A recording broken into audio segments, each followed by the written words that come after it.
एक को मारने पे जो धारा लगेगी वही 10 को मारने पे लगेगी।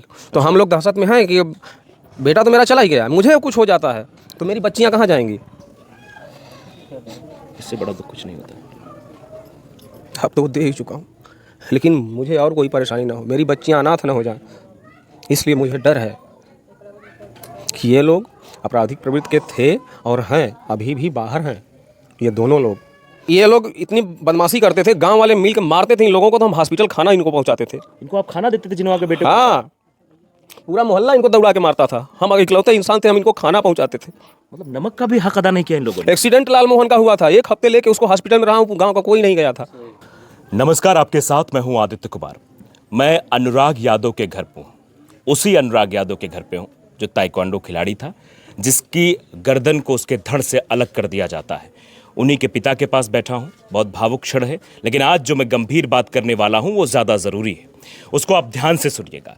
दरअसल ये परिवार अभी भी इतना डरा हुआ है कि ये घर से सामान खरीदने, दवाई खरीदने तक मार्केट नहीं जा पा रहा है, क्योंकि वो 2 आरोपी अभी भी बाहर हैं। अभी मैंने ऑफ कैमरे जब बात की तो इनके दर्द को मैंने समझा। ये यहाँ प्रधान हैं, प्रधान जब रहते हैं, प्रधान भले ही ले जाकर कुछ सामान ला देते हैं, लेकिन ये परिवार अभी भी सहमा हुआ है, डरा हुआ है, घर से बाहर नहीं निकल रहा है। इसका सीधा मतलब ये है कि प्रशासन अभी इस तरीके से कार्रवाई नहीं कर रहा है कि इस परिवार को संतुष्टि मिल सके, वो सही तरीके से भ्रमण कर सके, अपनी रोजमर्रा की जिंदगी जी सके। आज 7वां दिन है, 7वां दिन, 6वां दिन है, 7वां दिन है आज, और 7वें दिन की हालत अभी ये है। पिताजी हैं, अनुराग के पिताजी हैं। बहुत भावुक क्षण होता है ऐसे समय में बात करना आपसे। क्या लगता है कि आप बाहर नहीं जा पा रहे हैं? जी, दहशत में मैं ही नहीं, मेरा पूरा परिवार दहशत में है। उन लोगों की दहशत इतनी है, अभी 2 लोग फरार भी हैं, और उसका एक क्रिमिनल माइंड भाई, वो तो था नहीं, लेकिन हमने कहीं ना कहीं सुना कि वो आया है। अच्छा। तो ये सब मिलके साजिशें फिर से कर सकते हैं, क्योंकि वो पहले भी वक्त कौन 2 लोग हैं वो? लाल मोहन यादव, शशांक यादव, वो दोनों उस वक्त दोनों घटना के वक्त मौजूद थे? घटना के वक्त तो सब लोग मौजूद थे, सबके हाथ में धारदार हथियार, तलवारें थी सबके हाथों में? हाँ, सब लोग इकट्ठा होके। और राजकुमार का पहले का वक्त था, धमकियां देता था। क्या कहता था राजकुमार? कहता था कि एक को मारने पे जो धारा लगेगी वही 10 को मारने पे लगेगी।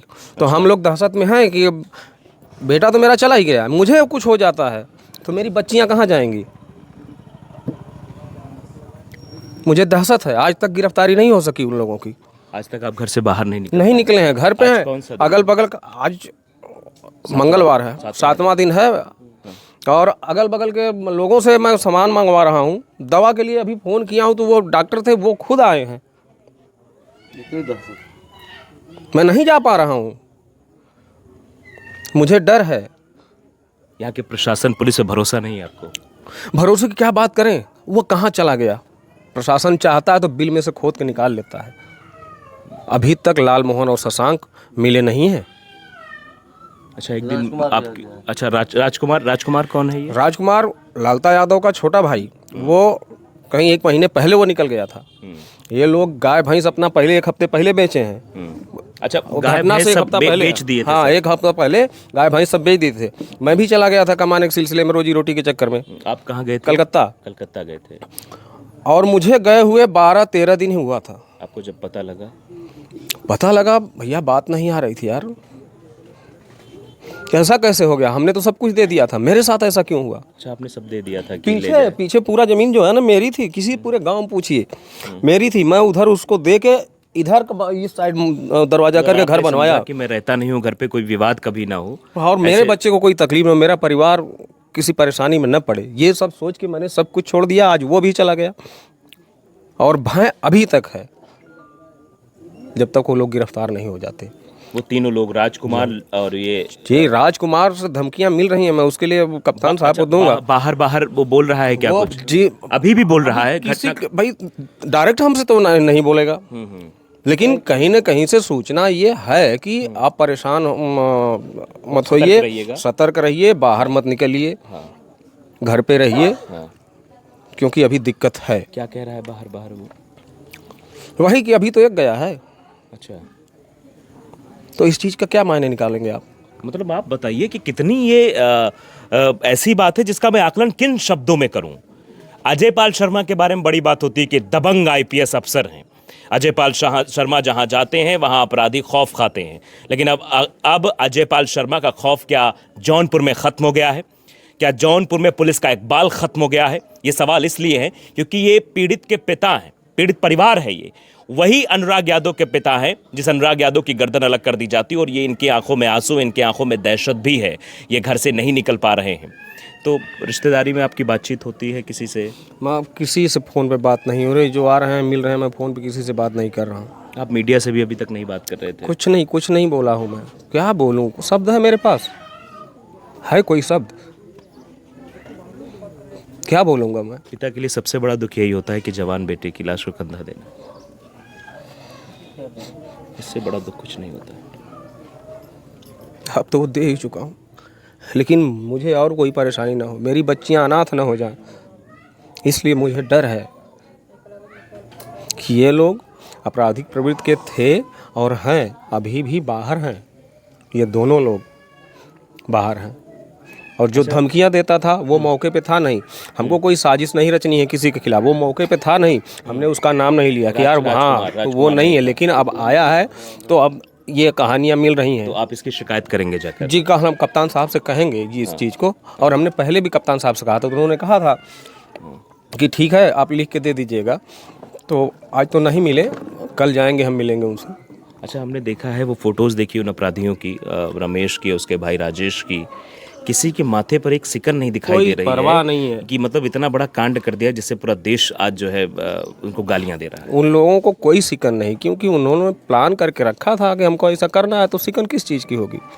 अभी उनके छत पे जाके चढ़ के देख के आइए, जगह जगह इतने बड़े बड़े पत्थर के टुकड़े, इतने बड़े बड़े पत्थर के टुकड़े इतना बना के रखा गया है, ढेर बना के रखा गया है, कम से कम 4-6 जगह, 4-6 जगह, बीच में 4-6 जगह वो पत्थर का ढेर रखा गया है कि इससे भी लड़ाई होगी, पत्थर से मारेंगे, यहाँ से पत्थरबाजी भी करेंगे इनके हाँ ऊपर, सारी चीजें हैं, अभी वो प्रमाण है, पत्थर अभी प्रमाण है। हाँ हमने देखा है वो और वीडियो। किसी आम आदमी के या तत्काल जैसे झगड़ा किसी की होती है तो किसी के घर में इतना हथियार नहीं रहता जितना उनके घर में था, इससे आप खुद अंदाजा लगा सकते हैं। और ये आप बता रहे हैं जानवर जो उनके यहाँ थे, हाँ गाय, पहले भैंस, सब हाँ, तो इसका मतलब है कि पहले से प्लानिंग सब कुछ प्लान था और वैसी तरीके से सब कुछ करने का प्लान था उन लोगों का, उन्होंने किया और अभी भी कर सकते हैं। मैं उन लोगों के ऊपर अब यकीन नहीं कर सकता, मेरे इकलौते बेटे को मार दिए, हम यकीन नहीं कर सकते उन लोगों के ऊपर। आपको कभी ये लगता था कि ये इतना बड़ा कांड हो जाएगा? कभी कुछ नहीं, ये लोग इतनी बदमाशी करते थे, गांव वाले मिल के मारते थे इन लोगों को, तो हम हॉस्पिटल खाना इनको पहुंचाते थे। इनको आप खाना देते थे जिन्हों आपके बेटे को? हाँ, पूरा मोहल्ला इनको दौड़ा के मारता था, हम इकलौते इंसान थे, हम इनको खाना पहुंचाते थे। मतलब नमक का भी हक अदा नहीं किया इन लोगों ने। एक्सीडेंट लाल मोहन का हुआ था, 1 हफ्ते लेके उसको हॉस्पिटल में रहा हूँ, गाँव का कोई नहीं गया था, मैं रहा हूँ उसके साथ में। ये इंसान है कि हैवान है ये लोग? मतलब आपने उनकी मदद की, आपने खाना पहुंचाया? कोई पूछता नहीं था, लेकिन वो एक बार बोलता था चाचा, पड़ोसी है, चाचा कहता था चाचा ये काम है, मैं बोलता था चलो, मैं चलता हूँ ना। मेरे साथ हमने किसी से कभी दुश्मनी नहीं की भैया, कभी कुछ नहीं, मेरे दिमाग में कुछ नहीं। अभी जरूरत पड़ने पर कुत्ते को मारने के लिए डंडा नहीं मिलेगा मेरे घर से। उसका जीवन उसके परिवार का बिताया। इधर इधर ये पीछे आइए दादा। खेती गृहस्थी क्या क्या कह रहे हैं? क्या आप तो बुजुर्ग हैं, आप सब जानते हो, क्या कह रहे हैं ये कह रहे हैं कि हम कहते हैं कि इन्हीं के बाप मतारी, उसका जीवन नहीं तो वो तो इन्हीं के यहाँ मजदूरी करता था, जूठा खाना उसका मतारी बाप ले जाके, वो बाप जो रहा वो ऐसा रहा कि कभी आता नहीं रहा घर, मतारी रही, खेत गृहस्थी सब बचाए इनका परिवार। मेरी माँ हाँ, चुपके से खाना पहुंचाती थी, वो सब दिलाती। बताइए, ये सबसे बड़ी बात है, ये जो अभी देखिए गांव के बुजुर्गों को ज्यादा जानकारी होती है। हमारे जानकारी में हम जानते हैं कि वो ऐसा करता है कि जितनी एक कर दिए कि अपने बच्चा की नहीं मानते थे इनका बाप मतारी, उसके पूरे परिवार की नहीं, खेती गृहस्थी एक ढूंढ नहीं रह जाती। बताइए, जिसको पाला पोसा, जिसको बड़ा किया, इनके पिताजी ने, इनकी माताजी ने, इनके परिवार वालों को रहने की जगह दी, शय दी, खाना दिया, पीना दिया, लालन पालन पोषण सब किया। आज उसी परिवार के लालता यादव ने, रमेश यादव ने, राजेश यादव ने इनके बेटे की मौत की साजिश रची और मौत के घाट उतार दिया। आप अंदाजा लगाइए कि आज के इस कलयुग में क्या कलयुग की जो वास्तविक परिपाटी पीछे लिखी गई थी, कि ऐसा कलयुग आएगा जहां ये सब देखने को मिले? क्या कलयुग की शुरुआत हो गई है? क्योंकि जिसको पाला पोसा सब कुछ किया, एक तरह से आस्तीन का सांप कह लीजिए, उसी ने आज इनके बेटे को डस लिया। क्या दादा? वही, अरे का साहब, जितना वो किए उतना कोई क्या किए, जितना वो उनके जगह जमीन सब संपत्ति वही बचाए इनका दादा और माताजी, और कोई क्या। इससे ज़्यादा कष्ट क्या होगा? ये तो बहुत बड़ा कष्ट है कि मतलब जिसकी आपने मदद की, ये नहीं सोचा होगा। चलो छोटी बहुत ज़मीन के विवाद तो होते रहते हैं, गाली गलौज हो जाती है, मारपीट हो जाती है। उस दिन भी कुछ भी नहीं हुआ था। ऐसा हुआ होता तो गाली गलौज विवाद होता तो सब लोग लाठी डंडे लेके जाते ना। वो तो ब्रश लेके ऐसे खड़ा था, ऐसे कर रहा था, ब्रश लेके खड़ा था।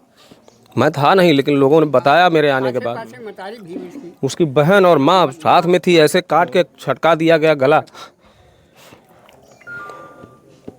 बहन बता मैं अगर रंजिश रखता तो इस तरह से निश्चिंत रहता। हाँ, आपके यहाँ भी हथियार होते, आप भी तैयारी से होते कि अगर वो ऐसा करेगा तो हमको जवाब देंगे। अरे साहब, वो समय पे ऐसा होता तो सब जो भरते रहे उस तरफ काट के चल जाते। और एक दो लोगों के ऊपर नहीं, 1 साल से रिटायर होके आया है, आधे मोहल्ले के ऊपर फर्जी मुकदमे लाद के रखा है। हाँ, 156(3) हमने देखा था, 18 लोगों के खिलाफ 18 उसने लोगों के मुकदमा खिलाफ। किया, जिसमें अनुराग का भी नाम शामिल हाँ, किया उसमें था। भी नाम शामिल कर दिया था। 20 साल उम्र बता के नाम हाँ। शामिल किया था। हाँ, हमरे इतना है, प्रधान जी का और मैं उससे पूछा भी था ये सब क्या है, ये सब क्या है, तो मुस्कुराता हुआ चला गया। हमने कहा मेरे बेटे का नाम क्यों डाल दिया यार उसमें?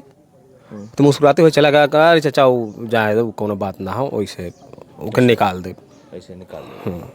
मैं कहा मालूम राल की जान से निकाल दें। बड़ा गर्व था आपको अपने बेटे पर कि एक दिन नाम रोशन करेगा आपका। भैया जहाँ भी टूर्नामेंट लड़ेगा मेडल लिया कि दिखा दिया, इतना मेडल सर्टिफिकेट हो।